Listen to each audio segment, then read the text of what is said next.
90 రోజుల కోర్సు పూర్తి చేస్తే చాలు 100% ప్లేస్మెంట్ సపోర్ట్ తో సాఫ్ట్వేర్ జాబ్ మీ సొంతం. వెంటనే కోడ్ జ్ఞాన్ డెస్టినేషన్ ని సంప్రదించండి. అందరికీ నమస్తే అండి.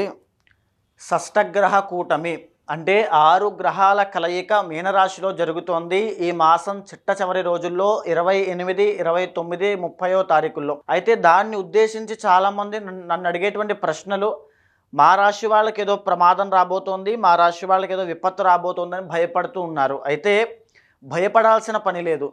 ఏ గ్రహ కూటమి అయినా, ఏ గ్రహ కలయిక అయినా సరే కొన్ని రాశుల వాళ్ళకి మంచి చేస్తుంది, కొన్ని రాశుల వాళ్ళకి చెడు కూడా చేస్తుంది. ఆ చెడుని చూసి జాగ్రత్త పడడం కోసమే మన ఆస్ట్రాలజికల్ సర్వే ద్వారా మనం చెబుతూ ఉంటాం. అయితే దీంతో పాటుగా మీ ఇంటర్నల్ జాతకం కూడా బేస్ అయి ఉంటుంది. అయితే ఇది ఎంతవరకు ప్రభావితం చూపిస్తుంది అని అంటే, మీ జీవితం మీద 30 నుంచి 45% మాత్రమే ఈ ప్రభావం అనేది కనబడుతుంది. మిగతాదంతా కూడా మీ ఇంటర్నల్ జాతకం మీద ఆధారపడి ఉంటుంది.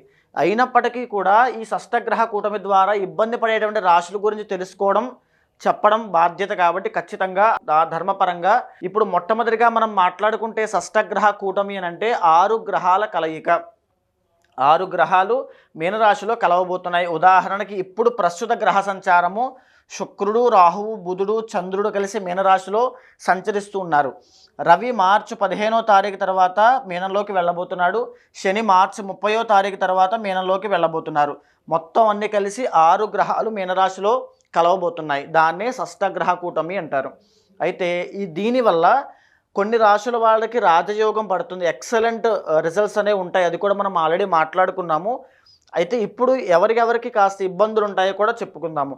మరీ ముఖ్యంగా ఫస్ట్ ఆఫ్ ఆల్ ఏదైతే రాశిలో ఈ షష్టగ్రహ కూటమి పడుతోందో ఆ రాశి అయిన మీన రాశి వాళ్ళకి ఖచ్చితంగా ఫస్ట్ ఇబ్బంది పడేటువంటి వాళ్ళు. ఎందుకు అని అంటే, స్వరాశిలో షష్టగ్రహ కూటమి పట్టడం వల్ల అందులోనూ వాళ్ళకి ఏలినాటి శని నడుస్తూ ఉండడము, ఆ షష్టగ్రహ కూటమి పట్టేటువంటి రోజునే ఈ శని కూడా ట్రాన్సిట్ అవ్వడము, జన్మశని ప్రారంభం అవ్వడం చేత ఆరోగ్యపరంగా చాలా జాగ్రత్తగా ఉండాలి. ఒక్కటి గుర్తుపెట్టుకోండి, ఈ మాసంలో ఆ 15 రోజుల ముందు కానీ 15 రోజుల తర్వాత కానీ దూరపు ప్రయాణాలు ఏది చేయొద్దు. ఆరోగ్యం పట్ల ప్రత్యేకమైన శ్రద్ధ తీసుకోండి. మీరు ఏ వయసు వాళ్ళైనప్పటికీ కూడా మీనరాశి వాళ్ళు తప్పకుండా మీకు ఏవైనా ఆరోగ్య సమస్యలు ఉంటే వాటి పట్ల ప్రత్యేకమైన శ్రద్ధ, లేకపోతే కూడా ప్రత్యేకమైన శ్రద్ధ ఖచ్చితంగా అవసరము. ఇలాంటి గ్రహ కలయికలు వచ్చినప్పుడు ఖచ్చితంగా ఏదో ఒక ఆరోగ్య సమస్యకి సంబంధించిన పునాది ఇక్కడే పడుతుంది. మన లోపల తెలియకుండా ఒక ఆరోగ్య సమస్య స్టార్ట్ అవ్వడం లాంటివి జరుగుతాయి. కాబట్టి తప్పకుండా జాగ్రత్త చాలా అవసరము. ఇకపోతే అదే మీనరాశి వాళ్ళకి ఈ యొక్క దృష్టి, ఇక్కడ కేతు సంచరిస్తూ ఉన్నారు. ఈ దృష్టి 7th హౌస్ మీద పడడం వల్ల ఎవరైతే మీనరాశి వాళ్ళు, ఆల్రెడీ మీనరాశి అంటే బిజినెస్లోనే ఎక్కువ ఉంటారు, ఆల్రెడీ మనం చెప్పుకున్నాము. బిజినెస్లో ఎక్కువ ఉండేటువంటి మీనరాశి వాళ్ళు ఆ బిజినెస్లో నష్టాలు చూడడం కానీ, లేకపోతే 7th హౌస్ కాబట్టి వైవాహిక జీవితంలో ఎఫెక్ట్స్ రావడము, అంటే భార్యాభర్తల మధ్యలో విరోధం ఏర్పడడం లాంటివి జరిగే అవకాశం ఉంటుంది. ఎవరైనా వివాహమైన వాళ్ళు మీనరాశి వాళ్ళు తప్పకుండా వైవాహిక జీవితంలో శ్రద్ధ వహించండి. అంటే అగ్రెసివ్గా వెళ్ళొద్దు. భార్యాభర్తల మధ్యలో ఏవైనా చిన్న చిన్న ఇబ్బందులు వచ్చినా వాటిని సామరస్యంగా కూర్చొని కాంప్రమైజ్ అవ్వడానికే చూసుకోండి తప్ప ఏది కూడా రఫ్గా వెళ్ళొద్దు. వెళ్ళారంటే ఇద్దరి మధ్యలో క్లాషెస్ అనేవి ఇక్కడి నుంచే స్టార్ట్ అవుతాయి. అది ఎక్కడికైనా దారి తీయచ్చు. కాబట్టి ఈ పీరియడ్ ఆఫ్ టైంలో వెరీ కేర్ఫుల్గా ఉండాలి. అండ్ మస్ట్ అండ్ షుడ్గా ఇంటర్నల్ జాతకం చూసుకోవాలి. ఎందుకంటే ఇంటర్నల్ జాతకం మీద మిగతా పర్సెంట్ ఆఫ్ లైఫ్ అంతా ఆధారపడి ఉంటుంది. కాబట్టి ఆ దశ అంతర్దశలు చూసుకుని అక్కడ కూడా ఏమైనా దోషం ఉంది అనుకోండి, ఖచ్చితంగా ఇబ్బందులు ఉంటాయి. కాబట్టి ఆ దోషం లేకుండా ఈ దోషం ప్రభావం తగ్గడానికి తగినటువంటి శాంతి పరిహారములు వెంటనే ఆచరించండి. గొప్ప ఉపశమనాన్ని పొందుతారు. భయపడాల్సిన పని లేదు. ఇక మేషరాశి వాళ్ళకి సెకండ్ ప్రిఫరెన్స్ అండి. ఎందుకనంటే వాళ్ళకి ఇబ్బంది పడేది, వీళ్ళకి 12వ స్థానంలోని షష్టగ్రహ కూటమి పడుతోంది. ఎవరైతే మేషరాశి వాళ్ళు విదేశాల్లో ఉంటున్నారో వాళ్ళకి ఇబ్బందులు వచ్చే అవకాశం ఉంటుంది.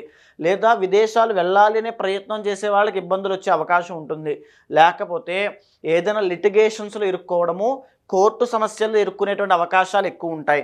లేదు అనుకుంటే గవర్నమెంట్ పరంగా ట్యాక్సెస్ కానీ, పెనాల్టీస్ కానీ, ఫైన్స్ కానీ, పనిష్మెంట్స్ కానీ ఇలాంటి సమస్యల్లో ఒక తెలియని కొత్త సమస్యలు ఇరుక్కునే అవకాశాలు మేషరాశి వాళ్ళకి కనబడుతున్నాయి.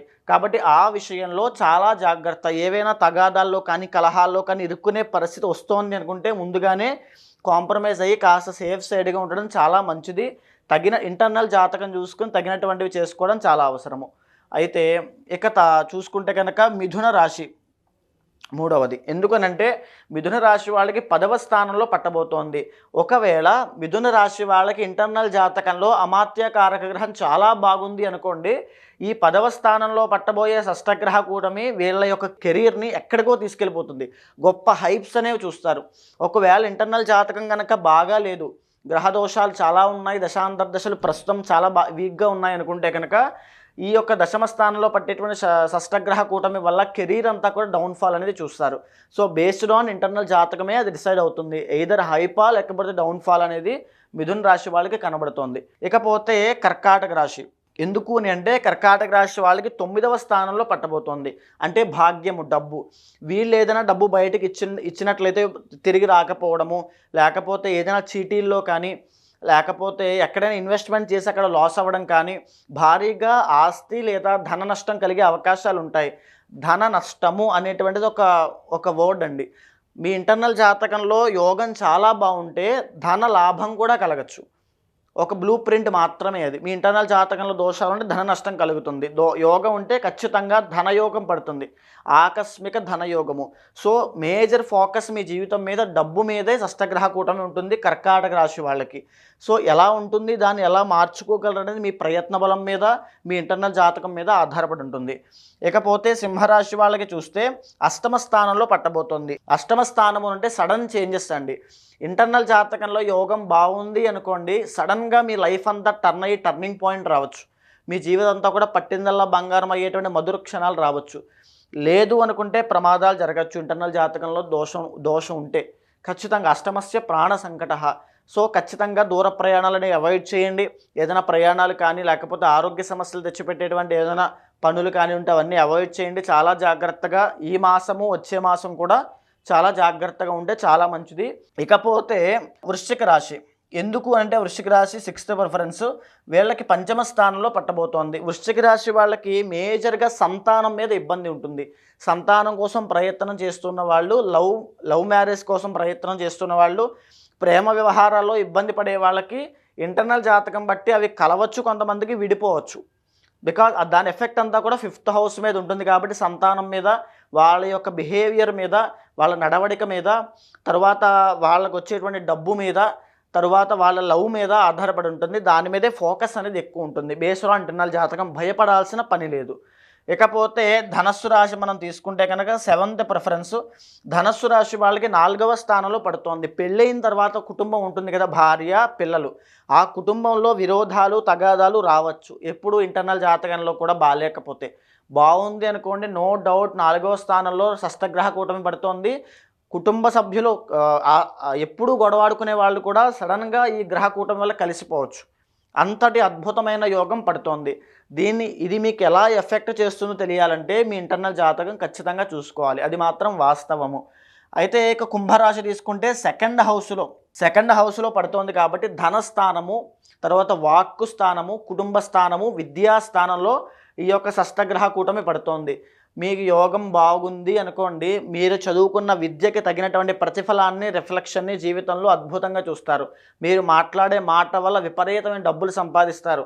తర్వాత మీరు దాచుకున్న డబ్బులు ఇంకా రెట్టింపు అవుతాయి. అంటే అది ఏదో విధంగా ఆకస్మిక ధనలాభం అనేటువంటి చూస్తారు. లేకపోతే ఏదో విధంగా నూతన వాహన యోగము, వస్తు లాభము, ద్రవ్య లాభం లాంటివి చూస్తారు. ఒకవేళ అక్కడ దోషం కనుక ఉంటే ఖచ్చితంగా వీటి వల్ల డబ్బు నష్టపోవడము, ఏదో ఒక మాట తెలియకుండా మాట్లాడడం వల్ల తగాదాలు అవ్వడము, అవి ఎక్కడెక్కడికో దారి తీయడము, చదువుకున్న విద్య అంతా కూడా నాశనం అవ్వడము. సో ఇలాంటి ఎఫెక్ట్స్ అనేవి ఉంటాయి. సో ఏది ఏమైనప్పటికీ కూడా ఇందాక మనం ఆల్రెడీ ఇంకొక వీడియోలో ఏ రాశుల వాళ్ళకి రాజయోగం పట్టబోతుందో కూడా మనం ఆల్రెడీ తెలుసుకున్నాము. ఇప్పుడు ఈ రాశుల వాళ్ళైతే ప్రత్యేకంగా ఆ అంశాల్లో జాగ్రత్తగా ఉండాలి ఖచ్చితంగా. సో అది ఎలా ఎఫెక్ట్ చేస్తుంది అనేటువంటిది మీ ఇంటర్నల్ జాతకం బట్టి ఆధారపడి ఉంటుంది. మీరు మాత్రము ఖచ్చితంగా మీ ప్రయత్నపూర్వకంగా ఎలాంటి అగ్రెసివ్ పనులు చేయకుండా సేఫ్ సైడ్గా ఇప్పుడు నేను చెప్పిన రాశుల వాళ్ళు ఉండడం చాలా మంచిది. సుమన్ టీవీలో మీ పర్సనల్ అండ్ బిజినెస్ ప్రమోషన్స్ కోసం కింది నెంబర్కి కాంటాక్ట్ చేయండి.